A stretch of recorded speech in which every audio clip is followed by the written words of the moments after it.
the birds chirping, it's because it's morning time. So good morning. In this video I kind of wanted to talk about how if you reflect back on your life and you think about like all the different years, like you were in different classrooms studying different subjects with different people, you had different friends, you went to different places, you had like all these different scenarios and opportunities and challenges, and you're in like a bubble.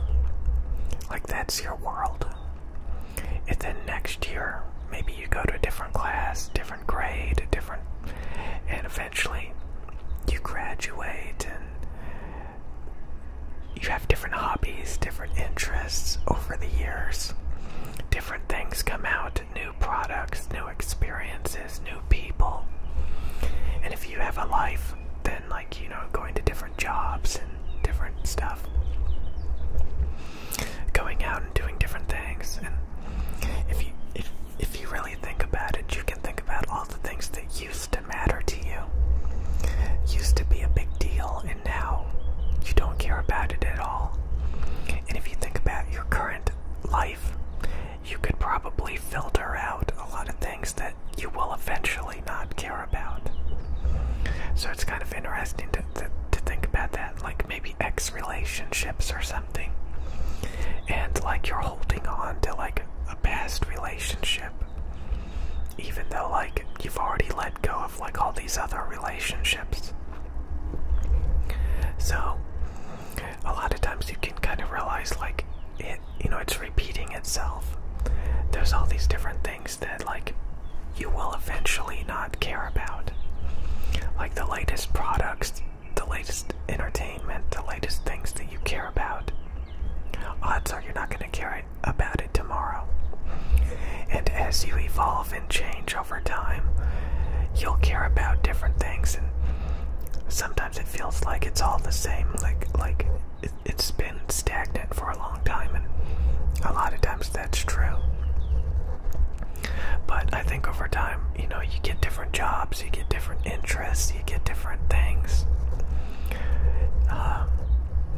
Sometimes it can be slow, but if you really reflect back on it, a lot has changed. And it's funny when you have like tunnel vision. I talked about the great equilibrium. What is the great equilibrium? The great equilibrium is when you get bored of something and you throw it out.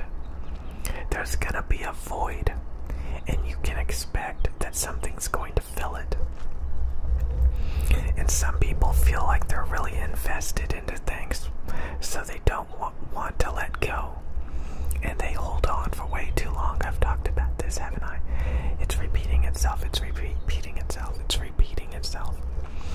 So, a lot of times when you finally work up the nerve to let go, a lot of times you get a much better opportunity. Sometimes you get worse. It's really about like one of the biggest issues about all of these experiences over the years is you can have events that make you close yourself off, make you close doors. Say you don't do well in school, so you don't want to try anymore. Say like you can't find a good job, so like you give up. Say you've been in a lot of bad relationships, so you give up.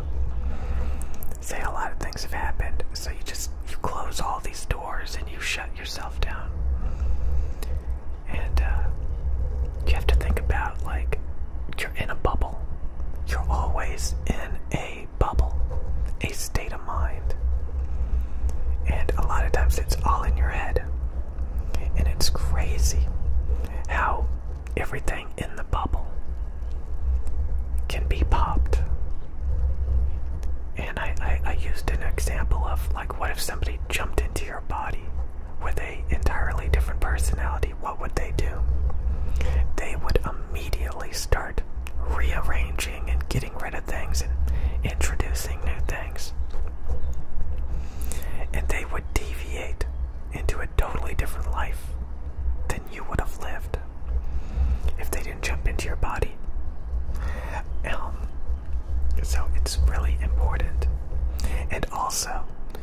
again, I talked about, like, you have to have standards. You know? Like, again, like if you had $1 million, or like if you had something really amazing, would you settle for what you're currently doing?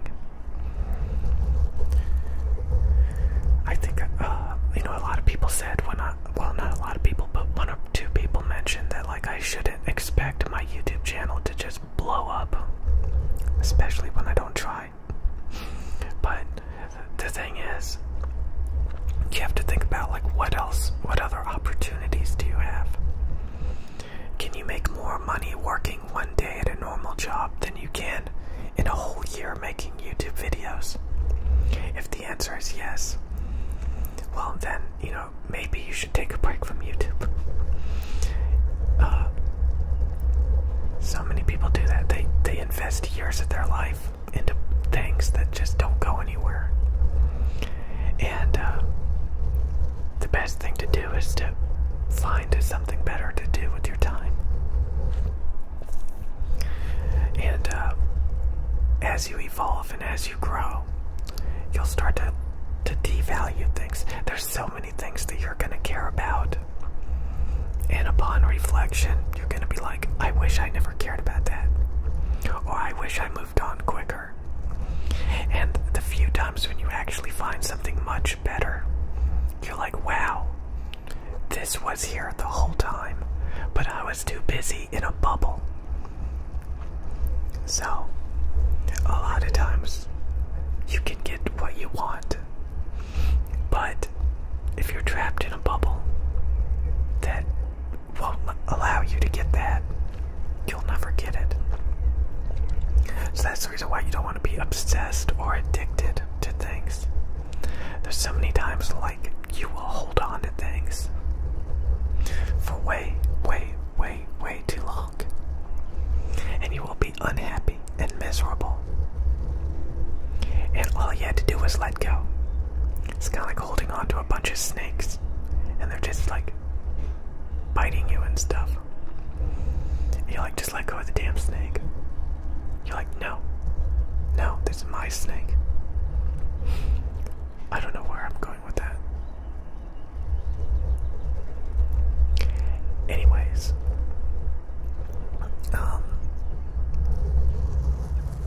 I remember, well, I don't know, I could go a bunch of different directions with this video right now. But, like, yeah, there's a lot of terrible things, honestly. Like, I'm thinking about, like, all the jobs I've quit, all the relationships that I used to care about that I don't care about anymore.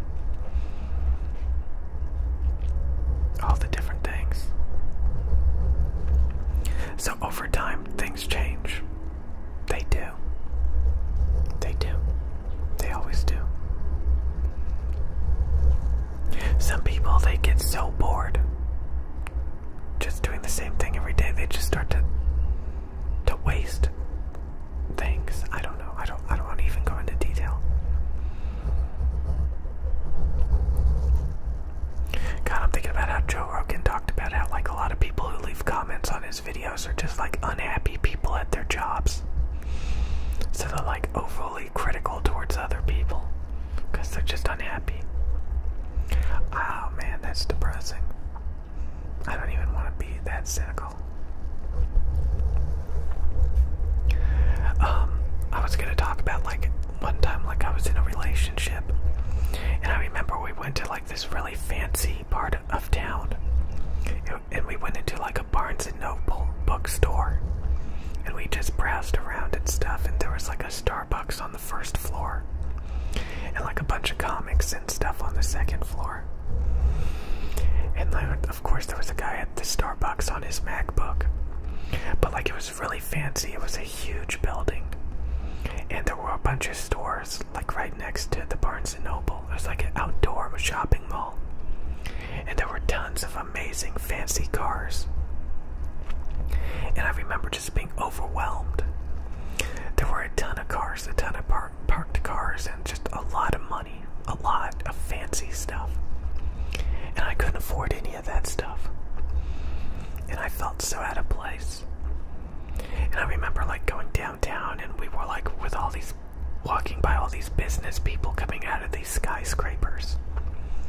because a lot of them were going to like lunch and stuff. And I remember thinking like, wow, I don't know. It's a really surreal feeling when you see like the world around you just like operating and like you're just like a spectator. And you're like, wow, I don't know, it's interesting. So you really want to make sure that like you actually like enjoy your jobs that you have. I remember working so many jobs where like I was only there for the paycheck, and as soon as I could afford to buy everything I ever wanted, of course all I wanted to do was quit. But sometimes you take, like, I mean, I don't want to say you take it for granted, like if you have a terrible job, you have a terrible job. But a lot of times, obviously, it's going to be better than having nothing. But sometimes, like, you do have to quit to finally get the motivation to find something else or to do something else. So, it's really interesting.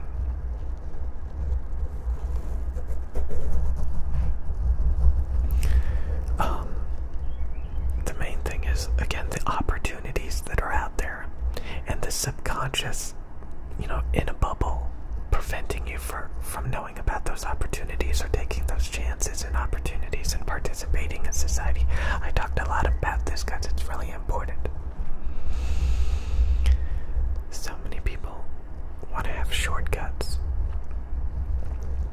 It's amazing, like when you get in like a relationship and you're like a part of a new bubble, like now you're in the bubble of whoever you're in a relationship with, and like you're going shopping, you're going swimming, you're doing all these things, and then they break up with you and you try to do those same things alone, like go to the pool by yourself and you just sit there in the water and you're like, why am I here?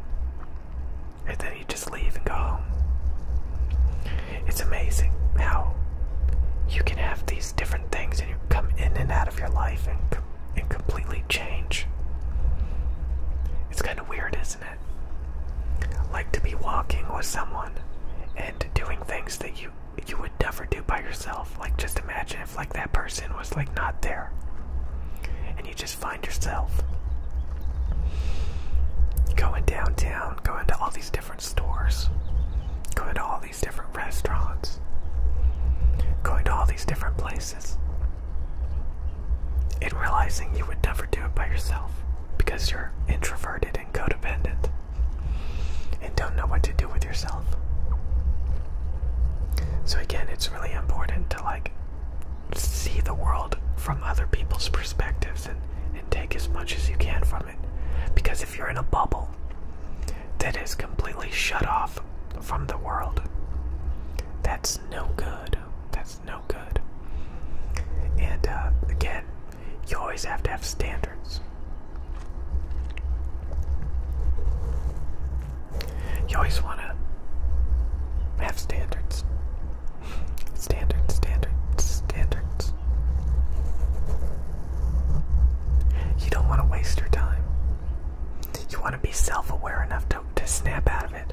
Because when you snap out of it, the bubble pops. When you start to look around, you're like, everything that I do, everything that I have is stupid. And as soon as you snap out of it and realize it,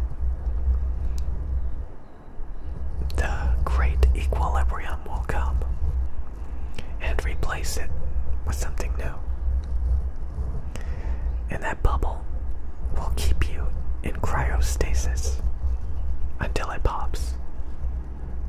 So many people don't realize that.